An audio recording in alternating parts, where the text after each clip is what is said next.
A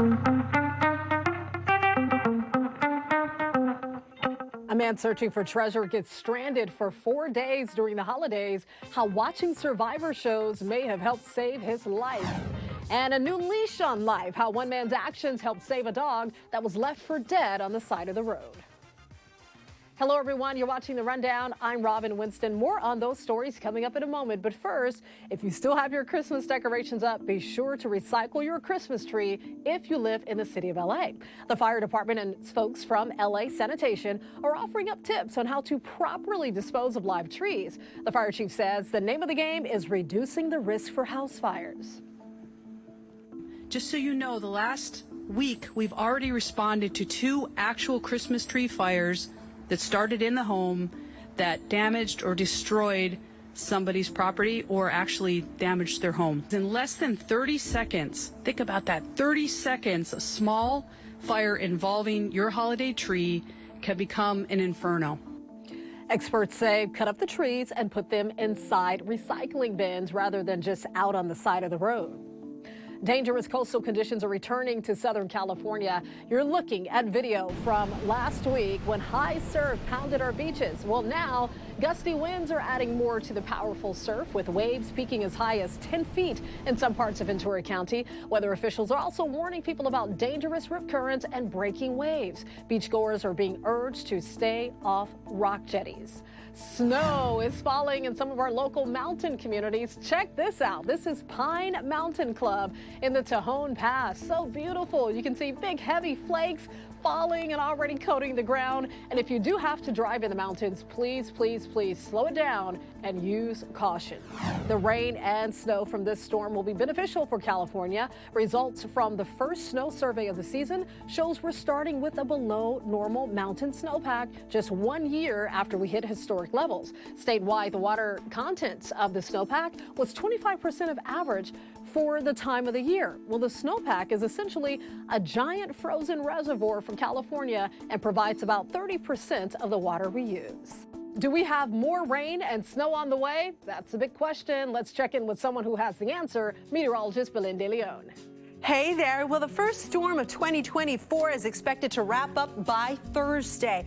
The temperatures, they'll be cold during the morning, but during the afternoon, slight warmer through Saturday. Now, at the coast, we still have high surf, large waves, and very dangerous swimming conditions. It's best to stay out of the water for the next few days, amigos. And I'm already looking at that weekend. Why? Because we're anticipating another storm moving into the area. Now, before I talk about the wet weather and the temperatures, I want to point out the winds. Wind advisory will be in place until 10 p.m. Thursday for coastal locations, the Santa Clarita Valley and the Antelope Valley, where gusts could get from 40 to 60 miles per hour. Now, let's take a look at the temperatures. You see that slight warming trend all the way into the early part of the weekend, and then a big drop in temperatures on Sunday. And the reason for that, we're looking at that next storm system affecting us. It could bring us another chance for snow in the mountains on Sunday at about a 40%. Stay tuned. Synagogues and temples across the state are on high alert after receiving a series of threatening emails. Synagogues here in the Los Angeles area were forced to shut down for a time Tuesday so local and federal law enforcement could investigate. The threats involved alleged explosives on their properties. Right now, investigators do not believe the threats were credible, and so far, no explosives have been found. The Anti-Defamation League says since October 7th, when Hamas launched a terror attack in Israel, there has been a sharp spike in anti-Semitic incidents. They're up over 300% compared to last year. One rabbi tells us it's a traumatic time for the entire Jewish community. And to know that it targeted hundreds of synagogues in the whole state of California. It's a grossly unfair way to start the year, and to know that we would begin this year the same way we ended last year is not okay. The FBI released a statement on the threats, saying in part that it is aware of the reports and that the threats do not specify a location. It goes on to say that precautionary measures are being taken and they will continue trying to identify the party responsible for the threats. An actress who appeared in Marvel's Black Panther and The Color Purple is in the hospital. Carrie Burnens was one of 9 people hurt in New York City on New Year's Day. A driver drove onto the sidewalk while trying to evade police officers. Several people were hit, and Carrie was pinned under a food truck. Well, she has broken bones, chipped teeth, and had emergency surgery, according to her mother on Instagram. We're wishing her a speedy recovery. Well, a treasure hunter from Arizona nearly lost his life in the Los Padres National Forest over the holidays. He was stranded for 4 days before his rescue. Brent Lintrier was searching for a hidden treasure he believes is hidden deep in the forest in Ventura County. He's explored the area before, but on December 23rd, he crossed the block road and his truck got stuck. His truck doesn't even have heat. I peel off all my clothing like I've seen on Survivor shows, get the wet clothing off, and throw it in the back of my truck, and the next morning they're frozen like ice cubes. Wow. Well, he was able to text his girlfriend, and a Ventura County Sheriff's deputy found him. He says he regrets crossing the closed road, but this is not the end of his treasure hunt. He plans to search again during the summer. Compton city leaders say finding a way to stop street takeovers is topping their to-do list, especially after one ended with a large mob breaking into and then ransacking a bakery. It happened early Tuesday morning, a few hours before Ruben's Bakery and Mexican restaurant was set to open. You can actually see in this surveillance video, check this out, a white car backs into the front door and smashes it open for a group of masked thieves to run in and grab whatever they could. Deputies say they got calls about a street takeover involving about 100 people just before the break-in. Compton Mayor Emma Sharif addressed public safety concerns at Tuesday night city council meeting. Ensuring the safety of businesses and residents in our city is our top priority. That's when I walked in there and saw that you have taken a car and pushed this door in. That was very, very disheartening for me. Mayor Sharif wants the city to adopt an ordinance that would increase citations for anyone involved in a takeover. Under a new state law taking effect this year, churches and colleges across California can now bypass local zoning rules in order to build affordable housing on their properties. Advocates say this could help alleviate the state's homeless problem, but some cities object to the new law, saying it takes away local control. We visited one church in Inglewood where the pastor plans to transform some unused classrooms into 60 affordable housing units.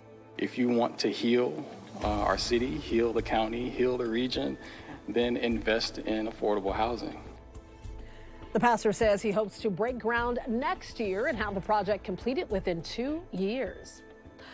Long Beach is expanding its first-time homebuyers program, allowing more people to apply for grants. Previously, applicants had to live in a certain part of the city, but now they can live anywhere in Long Beach. The program is designed to help low and moderate income families with purchasing their first home. About 100 families are expected to get help through the program with grants worth up to $25,000. Paralyzed and left for dead on the side of a freeway on Christmas Day. That's what happened to a dog hit by a car in the Inland Empire. But thanks to a good Samaritan, that dog is making a remarkable recovery. Here's NBC4's Tony Shin with the heartwarming story.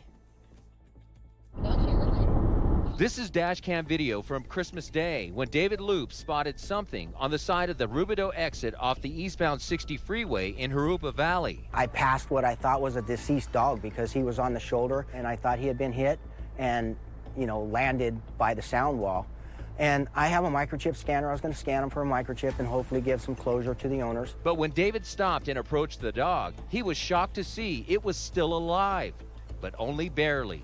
As I walked up to him, his little lip just fluttered with the breath. David decided he had to do whatever was needed to save this dog, which was critically injured. So I immediately called my rescue team. They met me on the side of the freeway, and we got him on a blanket and transported him to the emergency vet. Come here, Nixon. David is the founder of the animal rescue organization Sierra Pacific Fur Babies. They took the dog, which they named Shiloh, to Corona Animal Emergency Center. I immediately thought this dog is going to need to be euthanized. I didn't think it was even treatable at the point. Good boy, Shiloh. Good boy. Dr. Carmen Code says Shiloh was suffering from shock, along with other devastating injuries, including head trauma. So we do a series of tests, a deep pain response, see if we can move anything, and he was completely paralyzed and couldn't move his front, couldn't move his back.